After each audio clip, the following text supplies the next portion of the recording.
to get the read from Senator Bill Hagerty, the Tennessee Republican, kind enough to join us right now. Senator, always good to have you. What do you make of this choice for Attorney General? Well, you know, Matt has been an outspoken advocate in the House for reform of the DOJ. As you mentioned, he's been on the receiving end of the DOJ's weaponization. And if you look at what's happened with the DOJ, it's in desperate need of reform, Neil. If you think about it, they have completely weaponized the DOJ, going after parents at school board meetings. You think about going after the sitting president's opponent, his own political opponent, President Trump, while not being willing to prosecute people that are attempting to intimidate and threaten sitting Supreme Court justices at their homes. The DOJ needs significant reform, and Matt has been, again, an outspoken advocate to do just that. Now, obviously, the president passed over then other names that had come up here, Utah Senator Mike Lee among them. I don't know where it landed, where this was the ultimate choice. A lot of people said it would be very hard for him to get Senate approval, even in a Republican Senate. Do you buy that? I don't buy it. I mean, I know the Democrats are clutching their pearls right now, and they're very, very upset about everything. But if you think about how they have weaponized the DOJ, this is a situation that needs serious reform. And again, Matt has done a lot of work in this area. I can understand why Trump appointed him. Do you think that the Attorney General, though, in this particular case, as Democrats seized on this, a couple of Republicans were concerned, and they said almost to a man or woman, not all of them, that this is not the guy to be put in that particular position, because the cynical view is that he would be doing Donald Trump's bidding and not serving the Constitution. What do you think of that?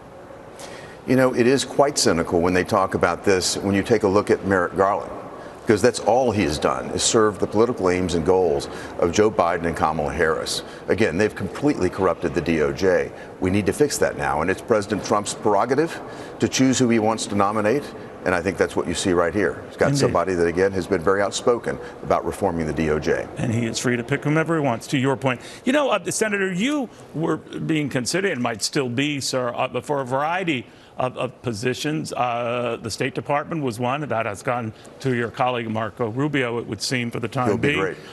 Pete Hegseth, for now, is the choice for the President-elect defense. That had come up. Your name had come up for that.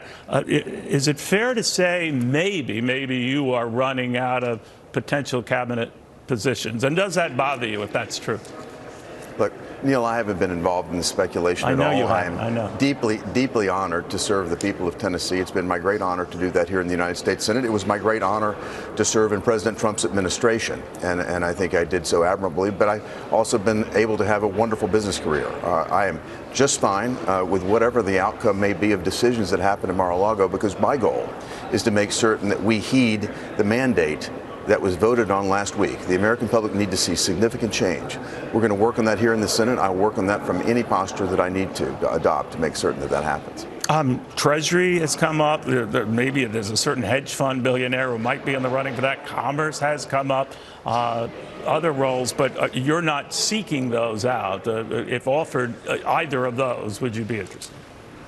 Neil, again, I'm just going to leave the speculation to others. I've avoided that for a good reason. All right, I thought I'd get you because I know you've been working hard and you're tired, and you might say something that you totally regret, but that has not happened. Could I step back, Senator, if you don't mind? Obviously, the Senate now united behind John Thune, who's going to be your leader, obviously the Senate Majority Leader as a result. This was a blow to Rick Scott of Florida, that thought he had the Trump forces behind him. Donald Trump never, showed his hand on who he preferred. But how did that all end up? I was talking to your colleague, Senator Cavuto of West Virginia. She said, everyone was united at the end of that. All went well. All is well, is it?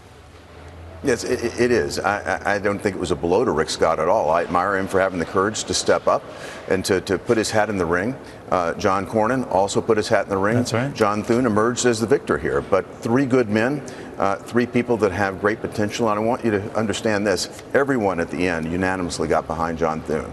We need to now see this Senate get in line and step up to the challenge that the American people have basically put forward to us, and that is they want to see significant change here. It can't be business as usual in Washington. We're going to have to take on the mandate that was delivered last week and support President Trump in that effort. Senator, always good catching up with you. Thank you for taking the time. Likewise, Neil.